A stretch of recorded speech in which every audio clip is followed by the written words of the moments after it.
ছোট দুই ভাই বোনকে স্কুলে আনা নেওয়া থেকে শুরু করে ঘরের প্রায় প্রতিটা কাজই প্রতিটা বলবো না, অর্ধেকটা কাজই এখন বড় মেয়েকে সামলাতে হচ্ছে।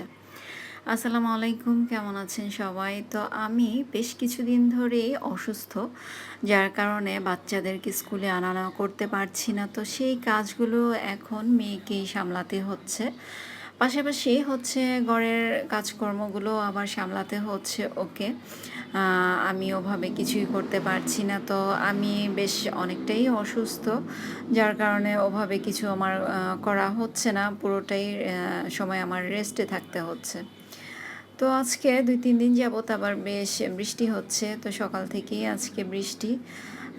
তো তাহাকে বলেছিলাম যে আজকে স্কুলে দিব না, কিন্তু ও জেদ ধরেছে যে আজকে স্কুলে যাবে।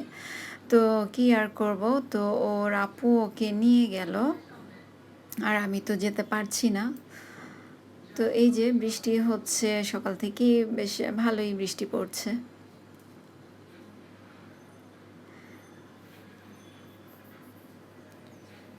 তো বৃষ্টি তো পড়ছে, এদিক দিয়ে আবার রান্নাটাও তো করতে হবে। তো ওই যে বললাম, মেয়েকেই ঘরের অর্ধেকটা কাজ গুছাতে হয় বা সারতে হয়। মেয়ের ভার্সিটিতেও আমার অসুস্থতার কারণে যেতে পারছে না ঠিকমতো।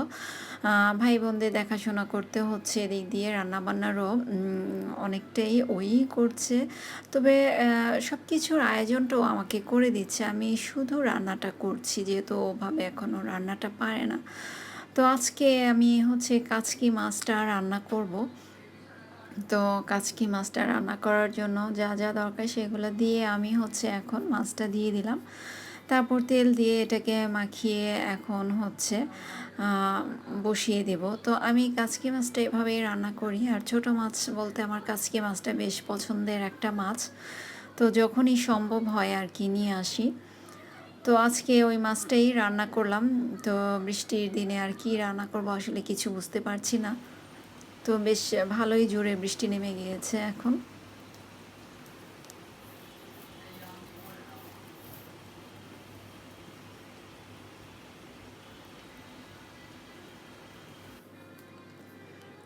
তো এখন হচ্ছে আমি নাস্তাটা করে নিচ্ছি। অনেক দিন থেকে তো পরোটা খাওয়া হয়নি, আর বাচ্চারাও পরোটা খেতে চাচ্ছে।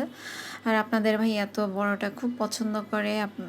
তারপর আমার ছেলে আদর, ও খুব পছন্দ করে। তো যতদিন অসুস্থ ছিলাম, প্রায় ১ সপ্তাহ যাবতই আমি অসুস্থ। তো এই কয়েকদিন আমি অবশ্য রুটি বানাচ্ছি না, নাস্তা-টাস্তা কিছুই বানাচ্ছি না। ভাতের নাস্তাটা করছি সকালবেলায়, যেহেতু এটা ঝামেলা কম। আর হচ্ছে নাস্তা কিনে এনে খেয়েছি, কিছু করতে পারছিলাম না।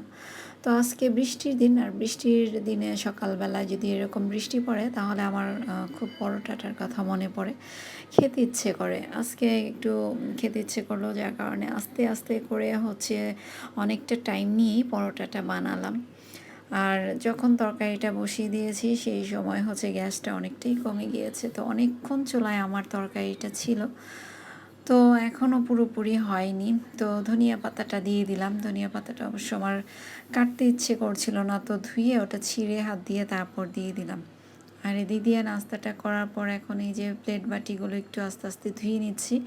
তো মেয়েই করে এগুলো, তো ওর জন্য আর কতগুলো কাজ রেখে দেব বলেন? তো ওরও সামনে এক্সাম চলে আসছে, তো পড়ারও একটু চাপ বেড়ে গিয়েছে, যার কারণে আর ওকে চাপ দিতে চাচ্ছি না। তারপরও চাপ পড়ে যাচ্ছে, কি আর করব। তো এই যে তরকারিটা আমার কিন্তু এখনও হয়নি, আমি আরও শুকাবো, যেহেতু গ্যাস নেই নামিয়ে রেখেছি। এদিক দিয়ে ভাতের পানিটা দিয়ে দিলাম চুলায়। আজকে এ পর্যন্তই, ভালো থাকি।